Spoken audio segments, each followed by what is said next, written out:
Fala, minha gente, tudo certo? Bom, preciso conversar com vocês sobre esta informação que está aparecendo aí na tela. O presidente Alberto Guerra acaba de soltar uma carta aberta ao torcedor gremista. A carta é longuíssima. E eu vou tentar aqui resumir, já li ela mais de uma vez, e vou tentar resumir para vocês as principais informações passadas pelo presidente Guerra. Que ele começa falando que muito tem se falado sobre as finanças do Grêmio, informações que ele contesta e dizem que não são verdades. E ele começa contextualizando que assumiu o Grêmio em novembro de 22, o time que estava na Série B, com um time de Série B e 57 mil sócios em dia. E que a missão dele era clara, melhorar o número de sócios e fazer um time competitivo. Só que ele falou, olha, nós pegamos um Grêmio em 2022 e não tínhamos para pagar os salários de novembro e dezembro de 22, 13º, férias e a premiação pelo acesso à Série A. E que tudo isso somou 50 milhões de reais aproximadamente.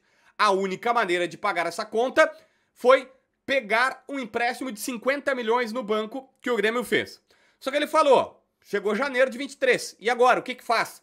Bom, tu não tem time para jogar. E ele falou, bom, nesse momento, o Grêmio teve que de novo recorrer para pensar em fazer um aporte significativo e contratar jogadores. O presidente faz aqui uma breve consideração sobre, olha, em 2025 a realidade é de Série A, de SAFs e de bets que inflacionaram muitos os pagamentos.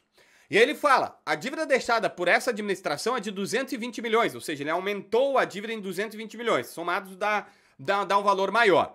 Desses 220 milhões, soma-se com os 337 que já tinha da gestão passada. Só que ele falou, dessa grana que tá de dívida, 143 milhões de reais valores que são emprestados por dois empresários, o Rigo e o Marcelo Marques.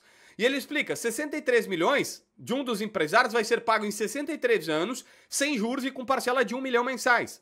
Mensal não, anual, que é o do Marcelo Marques. Aí ele falou, essa é aquela dívida boa, que não tem como um gestor não aceitar. Então o que ele está dizendo? Eu aumentei a dívida? Aumentei. Só que eu aumentei a dívida porque tem 143 milhões de reais que nós estamos devendo para o Rigo e para o Marcelo Marques. Só que a dívida com o Marcelo Marques vai ser paga 1 milhão por ano, ao longo de 63 anos. Não tinha como não pegar. Na outra, o Celso Rigo, que emprestou valores ali para contratar Cristaldo, Carbacho e formar aquele time que começou o ano de 2023, ele disse 20 milhões da dívida com o Celso Rigo é para comprar um crédito no Banrisul que depois futuramente ajudou na compra da Arena. E esse crédito vai dar 100 milhões anuais por conta da Arena. E ele falou, o Grêmio ainda tem 120 milhões de reais a pagar nos próximos anos por jogadores. E isso é verdade. O Grêmio tem dívidas com outros clubes, por todas as contratações que fez, tem que mandar 120 milhões. Mas ele falou, são parcelas que não venceram, tem ao longo dos anos para pagar isso, não precisa pagar agora. E na visão do Grêmio não constitui dívida porque ainda não venceu.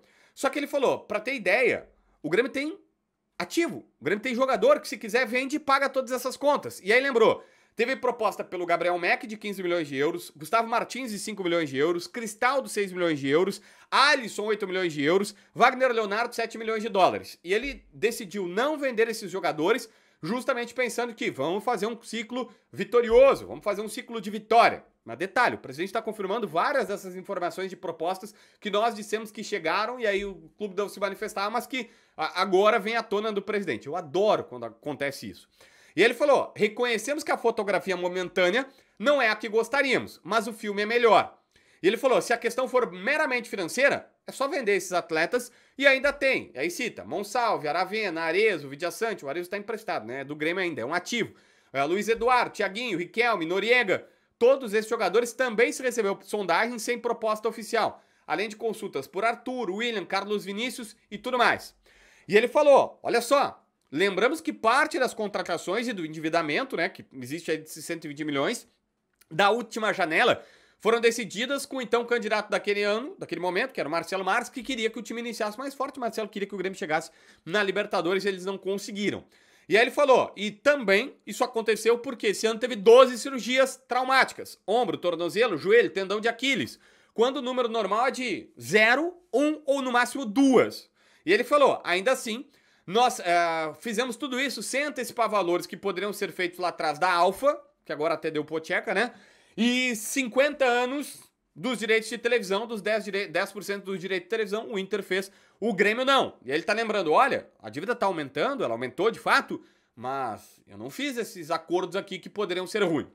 Se compararmos com os nossos concorrentes, o Grêmio gastou 230 milhões investidos em jogadores. Nos 3 anos de gestão isso, tá?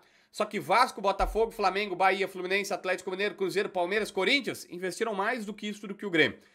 São Paulo e Inter investiram praticamente o mesmo montante. Por quase 3 anos o Grêmio teve entre a 13ª e 14ª folha do país, mesmo com todos esses investimentos. Ele explica, sim, futebol é caro.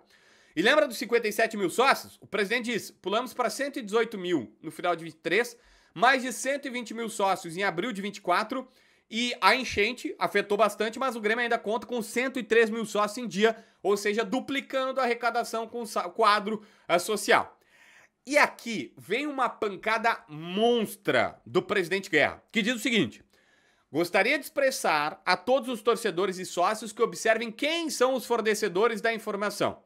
A democratização da informação trouxe personagens sem valores, sem ética e que só pensam no seu bolso, pelo que é cada vez mais necessário buscarmos fontes confiáveis.